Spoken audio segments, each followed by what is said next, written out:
ऐसी श्रद्धा से समन्वित वह देवता विशेष की पूजा करने का यत्न करता है और अपनी इच्छा की पूर्ति करता है, किंतु वास्तविकता तो यह है कि ये सारे लाभ केवल मेरे द्वारा प्रदत्त हैं।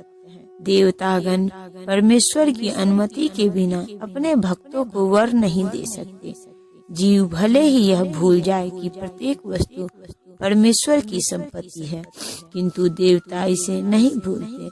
अतः देवताओं की पूजा तथा वांछित फल की प्राप्ति देवताओं के कारण नहीं, अपितु उनके माध्यम से भगवान के कारण होती है। अल्पज्ञानी जीव इसे नहीं जानते, अतः वे मूर्खतावश देवताओं के पास जाते हैं, किंतु शुद्ध भक्त आवश्यकता पड़ने पर परमेश्वर से ही याचना करता है।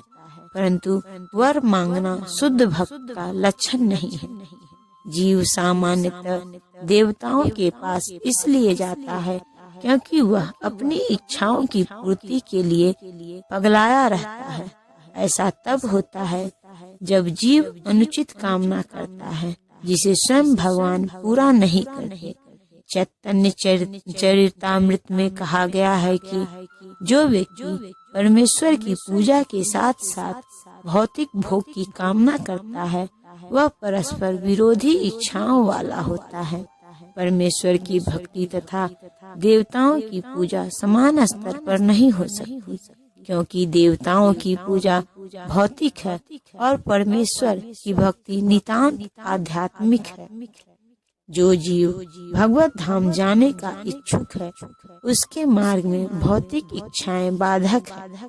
अतः भगवान के शुद्ध भक्त को वे भौतिक लाभ नहीं प्रदान किए जाते, जिनकी कामना अल्पज्ञ जीव करते रहते हैं, जिसके कारण वे परमेश्वर की भक्ति न करके देवताओं की पूजा में लगे रहते हैं।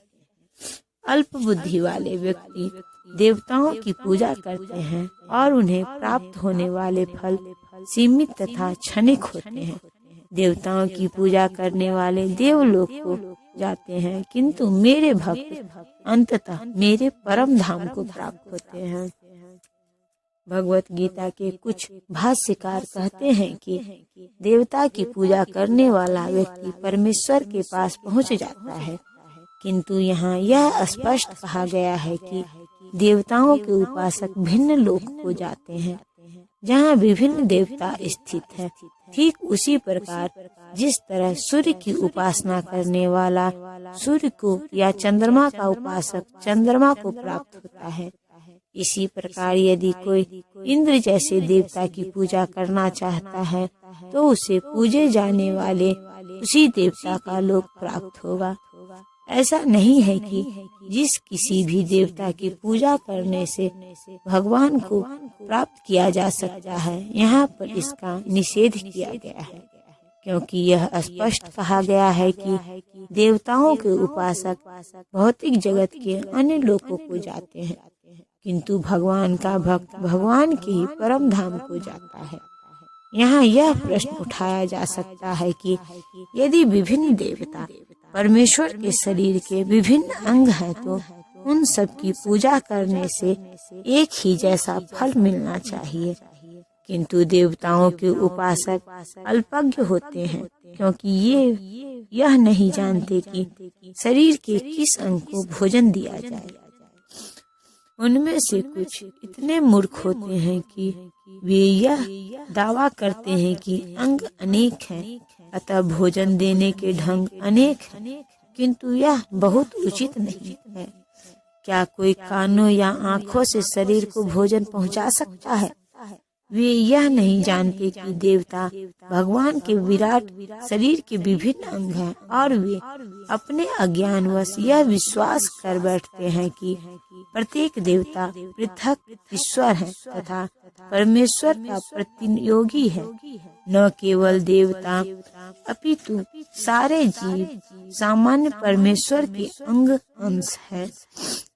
श्रीमद् भागवत में कहा गया है कि ब्राह्मण परमेश्वर के सिर हैं, क्षत्रिय उनकी बाहें, वैश्य उनकी कटी तथा शूद्र उनके पांव हैं और इन सब के अलग अलग कार्य हैं। यदि कोई देवताओं को तथा अपने आप को परमेश्वर का अंश मानता है तो उसका ज्ञान पूर्ण है, किंतु यदि वह इसे नहीं समझता तो उसे भिन्न लोकों की प्राप्ति होती है जहाँ देवतागण निवास करते हैं।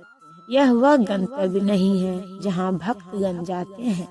देवताओं से प्राप्त वर नाशवान होते हैं, क्योंकि इस भौतिक जगत के भीतर सारे लोग, सारे देवता तथा उनके सारे उपासक नाशवान हैं।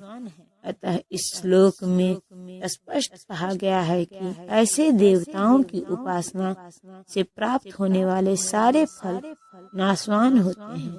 अतः ऐसी पूजा केवल अल्पज्ञों द्वारा की जाती है। चूँकि परमेश्वर की भक्ति में कृष्ण भावनामृत में संलग्न व्यक्ति ज्ञान से पूर्ण दिव्य आनंदमय लोक की प्राप्ति करता है, अतः उसकी तथा देवताओं के सामान्य उपासक की उपलब्धियां पृथक पृथक होती हैं। परमेश्वर असीम है, उनका अनुग्रह अनंत है, उनकी दया भी अनंत है। अतः परमेश्वर की अपने शुद्ध भक्तों पर कृपा भी असीम होती है। बुद्धिहीन मनुष्य मुझको ठीक से न जानने के कारण सोचते हैं कि मैं पहले निराकार था और अब मैंने इस रूप स्वरूप को धारण किया है। वे अपने अल्पज्ञ के कारण मेरी अविनाशी तथा सर्वोच्च प्रकृति को नहीं जान पाते। देवताओं के उपासकों को अल्पज्ञ कहा जा चुका है और इस श्लोक में निर्विशेषवादियों को भी अल्पज्ञ कहा गया है। भगवान कृष्ण अपने साकार रूप में यहाँ पर अर्जुन से बातें कर रहे हैं, किंतु तब भी निर्विशेषवादी अपने अज्ञान के कारण तर्क करते रहते हैं कि परमेश्वर का अंततः कोई स्वरूप नहीं होता। श्री रामानुजाचार्य की परंपरा के महान भक्त भगवत भक्त यामुनाचार्य ने इस संबंध में 2 अत्यंत उपयुक्त श्लोक कहे हैं। हे प्रभु, व्यास देव तथा नारद जैसे भक्त अपने आप को भगवान रूप में जानते हैं। मनुष्य विभिन्न वैदिक ग्रंथों को पढ़कर आपके गुण, रूप तथा कार्यों को जान सकता है और इस तरह आपको भगवान के रूप में समझ सकता है। किंतु जो लोग रजो तथा तमोगुण के वश में हैं, ऐसे असुर तथा अभक्तगण आपको नहीं समझ पाते। ऐसे अभक्त वेदांत, उपनिषद तथा वैदिक ग्रंथों की व्याख्या करने में कितने ही निपुण क्यों न हो, वे भगवान को नहीं समझ पाते। ब्रह्म संहिता में यह बताया गया है कि केवल वेदांत साहित्य के अध्ययन से भगवान को नहीं समझा जा सकता। परम पुरुष को केवल भगवत कृपा से जाना जा सकता है। अतः इस श्लोक में स्पष्ट रूप से कहा गया है कि न केवल देवताओं के उपासक अल्पज्ञ होते हैं, अपितु वे अभक्त भी जो कृष्ण भावनामृत से रहित हैं, जो वेदांत तथा वैदिक साहित्य के अध्ययन में लगे रहते हैं, अल्पज्ञ हैं और उनके लिए ईश्वर के साकार रूप को समझ पाना संभव नहीं है। जो लोग परम सत्य को निर्विशेष करके मानते हैं, वो अभूद्य बताए गए हैं, जिसका अर्थ है वे लोग जो परम सत्य के परम स्वरूप को नहीं जान समझते। श्रीमद् भागवत में बताया गया है कि निर्विशेष ब्रह्म से ही परम अनुभूति प्रारंभ होती है, जो ऊपर उठती हुई अंतर्यामी परमात्मा तक जाती है। किंतु परम सत्य की अंतिम अवस्था तो भगवान है। आधुनिक निर्विशेषवादी तो और भी अधिक अल्पज्ञ हैं, क्योंकि वे अपने पूर्वगामी शंकराचार्य का भी अनुसरण नहीं करते, जिन्होंने स्पष्ट बताया है कि कृष्ण परमेश्वर है। अतः निर्विशेषवादी परम सत्य को न जानने के कारण सोचते हैं कि कृष्ण देवकी तथा वासुदेव के पुत्र हैं, या कि राजकुमार है, या कि शक्तिमान जीवात्मा है। भगवत गीता में भी इसकी भर्त्सना की गई है। केवल मूर्ख ही मुझे सामान्य पुरुष मानते हैं, तथ्य तो यह है कि कोई बिना भक्ति के तथा कृष्ण भावनामृत विकसित किए बिना कृष्ण को नहीं समझ सकता।